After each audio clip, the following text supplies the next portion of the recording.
Hello everyone. Let's continue with the hockey AU. So here you go with second part of Ice Heart. You know how I said this is one of my better works? The longer I voice it, the less it seems like that to me. Whoops. As always, special thanks to my lovely patrons and all of you who subscribe and watch my videos. You are keeping this channel going and alive. I hope you will enjoy this one.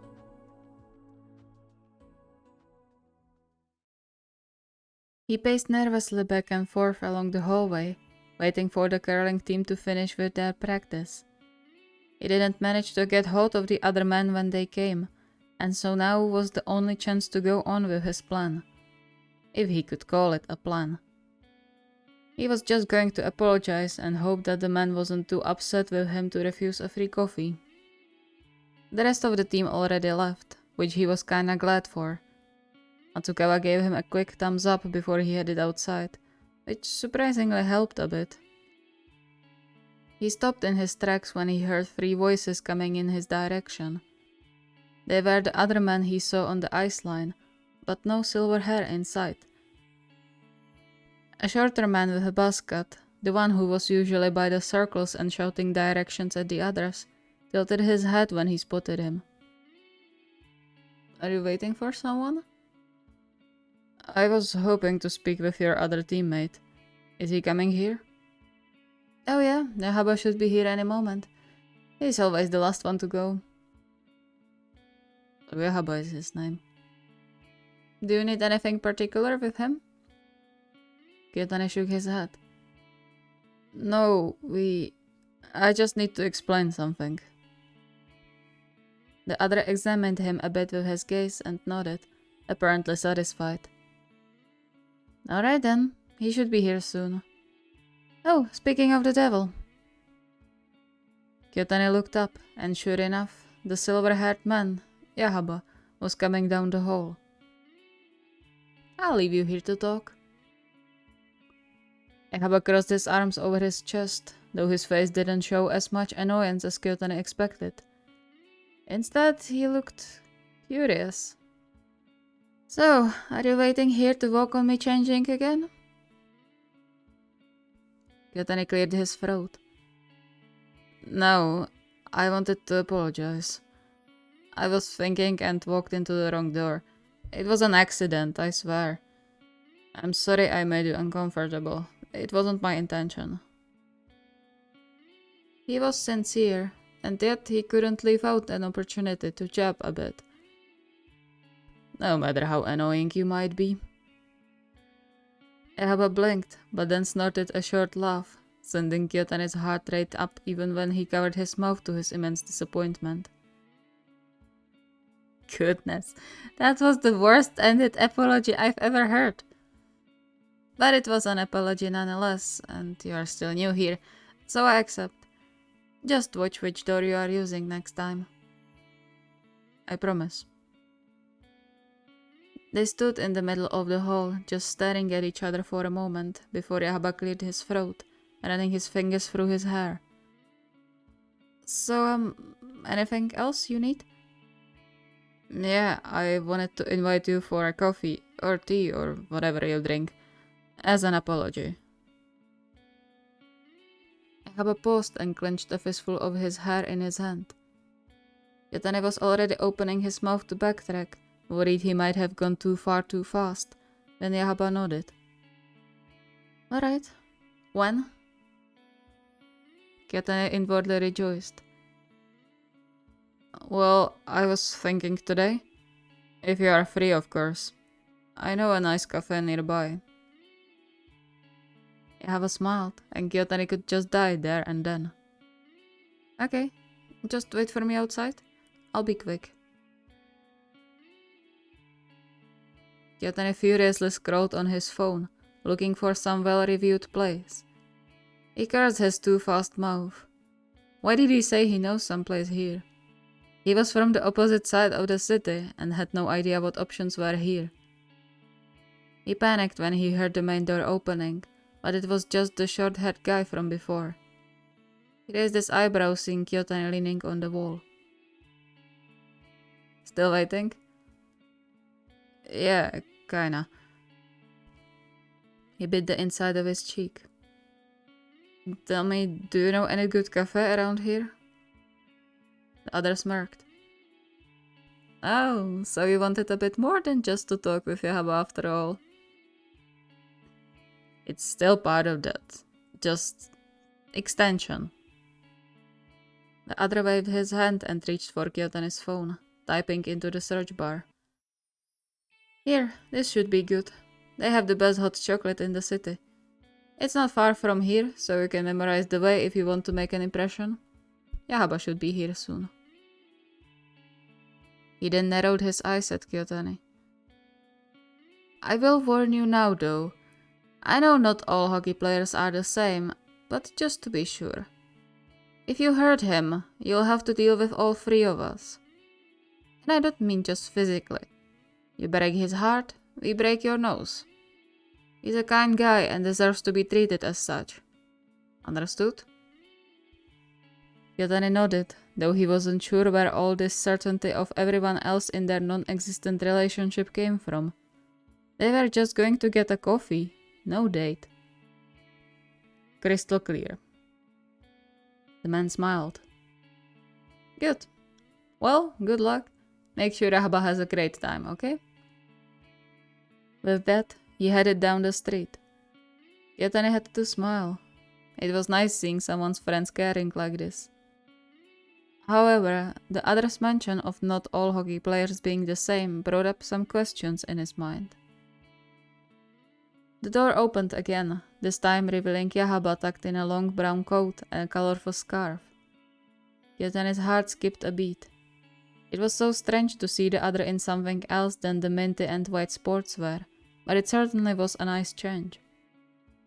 He cringed a bit inwardly as he remembered his old leather jacket and torn jeans he was wearing, suddenly feeling like a duck next to a swan. He sent a quick prayer to deities that Yahaba wouldn't be too embarrassed to go with him anywhere. Shall we? Yahaba smiled brightly, his eyes actually sparkling and a faint pink tint coloring his cheeks. Lead the way. Kyotani led them through the streets, hoping he remembered the way correctly. They didn't speak much, but it wasn't any awkward silence Kyotani would expect on a first date. Because there is no date. He let out a relieved breath when he spotted the cafe sign above the door. He held the door open for Yahaba, who gave him a small smile in return, making him blush. Gods, he was fucked. They decided on a table in a far corner by one of the large windows. Kyotani had to admit the guy had a great taste. The cafe was small and warm, the gentle decor on the walls and tables giving it a homely feel. It's a nice place, isn't it? Kyotani startled a bit, turning back to grinning Yahaba. Did Shinji tell you about it? Kyotani would gladly disappear in his chair. So much for making a good impression. It's okay, it's the thought that counts. And I like it here. Kyotani sighed in relief and pushed the drink menu towards Yahaba. Alright, order anything you like. My treat. He couldn't help but smile, seeing the spark of absolute joy in Yahaba's eyes when the server set a big mug of hot chocolate in front of him. It made him look like a child getting a present, and Kyotani was all for it. He sipped his coffee, absolutely bewitched by the man in front of him. How could anyone be so cute without even trying was beyond him. As if he felt Kyotani's thoughts, Yahaba raised his eyes from the mug and cleared his throat. I suppose I should apologize too. Kyotani tilted his head in confusion. For what? For that outburst I had yesterday. It's not like I don't change in front of others, but I panicked when I saw you there and acted on impulse. So, I'm sorry. Kyotani huffed a short laugh. It's fine. I wouldn't be overjoyed either if a stranger walked on me naked. You have a great aim though. That second shoe would hit me in the head if I didn't close the door. Yahaba chuckled and hid his reddening face behind the mug. I wouldn't be able to do curling if I couldn't aim. He set the drink down and looked at Kyotane with curious eyes. So, wanna tell me something about you? We've been meeting for a week already, and the only thing I know about you is that you play hockey. Kyotane shrugged. There's not much interesting about me. Hockey is most of my life, so otherwise, it's pretty boring. And judging by your reaction to us the first day, you aren't a big fan of hockey, so that takes the only interesting part out. It's not that. I just don't like how violent it is. You guys push each other into the barriers all the time, slash each other with the sticks, collide with each other and fight. What's the appeal of that? Kyotane clenched his jaw, careful to control his voice when he spoke. It's much more than that. Violence is part of the game, but it's not all. There's beauty in the game you would see if you watched past the occasional hit. Yahaba avoided his gaze. I'm sorry if I hit the nerve. I didn't mean to sound haughty or anything. Heck, I bet you think curling is the most boring sport in the world. I have my reasons. That piqued Kyotane's interest, but he decided not to pry further. It was too soon for them to open up like that. But he added a mental note to the remark about hockey players from before. What about you? What do you do besides curling? The tension left Yahaba's shoulders as he started to name all of his hobbies and interests, from painting to running. Kyotane was infatuated, feeling like a love-struck high schooler again as he watched Yahaba's eyes shine with passion for everything he did. He felt a bit bad for calling Yahaba a prick in his head for the last week. The guy certainly wasn't just a pretty face, and Kyotane wasn't sure how exactly he should deal with that without losing his mind and footing in the process. But considering he already felt himself falling deep, it might have been too late for that. The next 2 hours flew by like 5 minutes. Kyotane found out it was really easy to talk to Yahaba, with the exception of hockey, and he couldn't help but be a bit disappointed when the other stated he had to go home. They split the bill in the end, as Yahaba was insistent that Kyotane already apologized, and this was just an added thing. Kyotane didn't want to argue and agreed, but inwardly promised himself he wouldn't let Yahaba pay for the real date. If there will be any. He frowned slightly at his reflection in the window, wondering if there was any reason Yahaba would agree to more dates. He surely had a lot of other suitors. He had to have. There were far better options. Still, Matsukawa's words resonated in his head, and what is life without a bit of risk, as his father often said. I really enjoyed today. Taking a deep breath, Kyotane put on his best flirty expression he could muster and took a leap. So, can I ask you on a real date now? Yahaba's eyes widened, and Kyotane cringed inwardly. You don't have to say yes. It's fine if you want this to stay a one-time thing. I understand. No, it's not that. He chuckled nervously, running his fingers through his hair.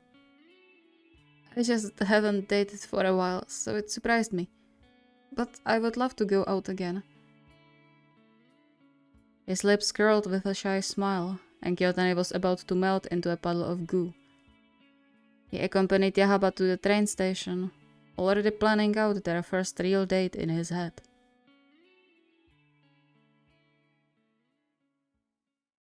Thank you so much for watching. I hope you enjoyed. I will try to put out the rest of the Ice Hearts as soon as possible in between the ominous October stuff. But yeah, I still didn't start working on that. I still have only outlines 5 of them from 8. So, but I will start working on it if there won't be many people at work tomorrow and the day after tomorrow. So hopefully the first part of Ominous October should be coming out this week. And it should be the one under the prompt Not So Cold, which you chose.